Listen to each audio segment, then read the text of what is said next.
Clippers had a slow first half, but rallied in the second to beat the Nuggets 124-111 last night. Paul George led all players with 27 points, and the Williams chipped in with 23 off the bench. Kawhi Leonard said after the game that their team goal is to, quote, get in better habits with less mistakes going forward. So, Shannon, from what you saw, how big of a threat are the Clippers to the Lakers? Well, nothing changed for me.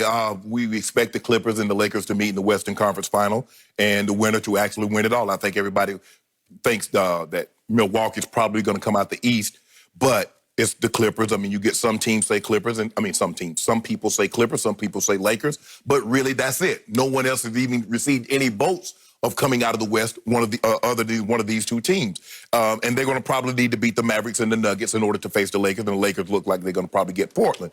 But this is all about matchups. Do they have a guy that can bother Anthony Davis? And we haven't seen that yet. AD played extremely well against this team. He's going to probably need to bump his scoring average up and his rebounding up. He's going to have to become a James Worthy where his playoff average is higher than his regular season scoring average. So I'm thinking AD is going to probably need to be something like 30-13 as opposed to 26-9. And I believe he's capable of that, and LeBron's going to have to be LeBron. And in some moments, LeBron's going to probably have to give you 40 and 15. And that's going to the other guy's going to have to make shots in order for that to happen, Skip. I thought both teams shot the ball poorly early on. But if you go look last night, right, early on. But if you go back and look at the stats, Clippers shot 54%. The Nuggets shot almost 50%. Both shot about 37% from the floor. But the thing about the Clippers, Skip, is that they can come at you in waves. They're down by 8 points at the half, and with 6 minutes to go, they're up by 8.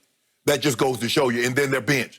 It was the second unit last night that gets them going. Lou Will is he's finding a rhythm. He's coming down off the break in the corner and letting threes go.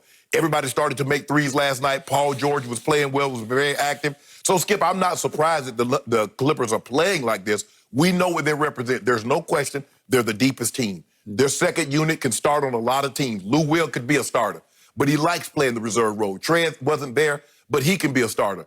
But the most impressive player for me, for the Clippers that's been in this bubble, is Zubac. Skip, he's been a monster. Yeah. He was 15 and 12 last night in 21 minutes. Against Jokic. Yeah. And what we've seen, he's been a double-double since he's been down in the bubble. And there's been an uptick in minutes. So what that tells me is that he's going to be playing major minutes in the playoffs. You say they got Noah. I don't see Noah getting a bunch of minutes unless it's a blowout or Big Zoob get in trouble. But for the most part, Skip, they got a deep team. They're going to be a tough out. Kawhi played well. Kawhi got frustrated. Kawhi human. Hold on, I got some little footage. I don't like to pull footage, Skip, but I want to show you something last night. Because had this been another guy that plays in that building, he plays upstairs. Look at this right here, Skip. Look at this. What's that? Is that leadership? Now, I know a guy. It was a foul. He's getting held. Really, Skip? Bumped, ground. Really, Skip? It's a foul. He's saying, you're not going to call that? If he'd had a 3 on the end of that 2, and he had done just that, because every chance you get, you show low lights. You constantly do the stuff that happened 3 years ago, Skip. You ought to be embarrassed, but you're not. But the Clippers are good. We knew they were good. They showed they were good. They showed they were depth. But let's be fair, Skip. What happened in the fourth quarter again? Mike Malone did what? He pulled his starters. Okay. Okay. You done? I'm done. What I saw from the Los Angeles Clippers last night was awe-inspiring. Oh, my God. I saw the Clippers fumble and stumble around and not get into it for a half and look up at the scoreboard and say, we're down 8. That's enough. Watch this.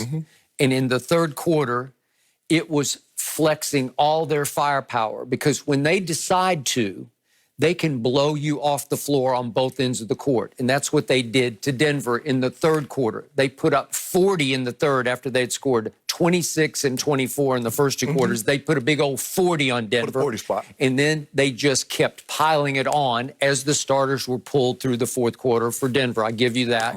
But it was a tour de force of this is what this team is capable of when it flips its switch. And it flipped it last night because for what it's worth, the 2 seed was somewhat in jeopardy, and they said, no, we slammed the door on the Nuggets, and we open the door for the Dallas Mavericks. So your man Luka gets his chance. He is the next Larry Bird, says Shannon Sharp. Larry Legend. Yeah, Larry Legend.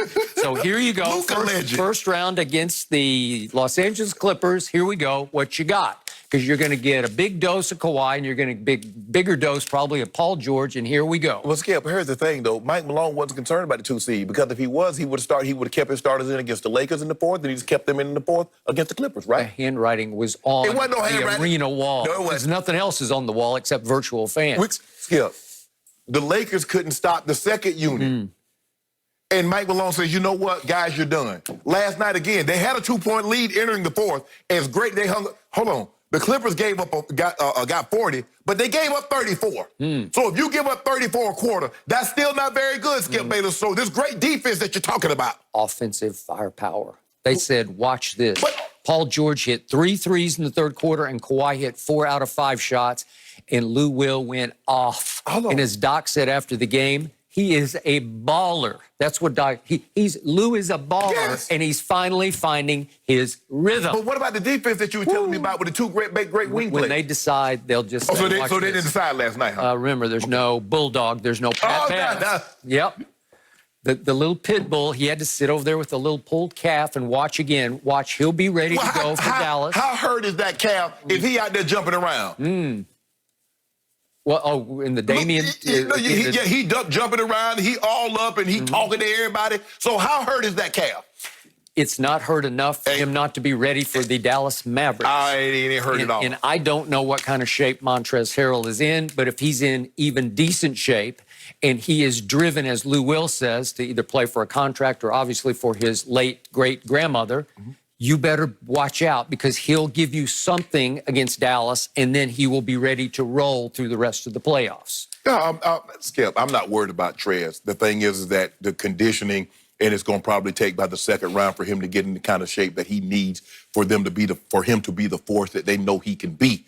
It's hard for you to maintain a level of fitness when you're not doing the sport that you actually play. You know, people are, I'm in great shape. But how many times do you have the football in your arm? How many times do you have a helmet and shoulder pads on? So you have to do those things to get in that kind of shape that you need to be. Well, Lou Will and Trez, excuse me, Skip, I understand he was grieving, but he wasn't on the court going up and down and picking and hustling and diving on the floor for loose balls. So that's going to come, his conditioning will come as they advance into the playoffs. But we know what they represent, because they have 10 men. They're going to probably go 9 deep. They're going to probably go 9 deep. In the playoffs, and they have a luxury that very few NBA teams have, is that they have Lou, they have Trez, they have Jermichael, they have Shamet, they have guys that can go get buckets. You know, Lou Will can go get 40. Trez can give you 30 and 10, 30 and 12. Shamet can get hot and go get you 20. So they have guys, and you throw in Paul George. Paul George has been an all-star. Paul George has been an all-NBA player. We know what Kawhi represents. So, yeah, they have firepower. No question about that, Skip. But we got the 2 big firemen, and they're ready to put out all 5. Really? Yeah. Meanwhile, your Lakers in the bubble.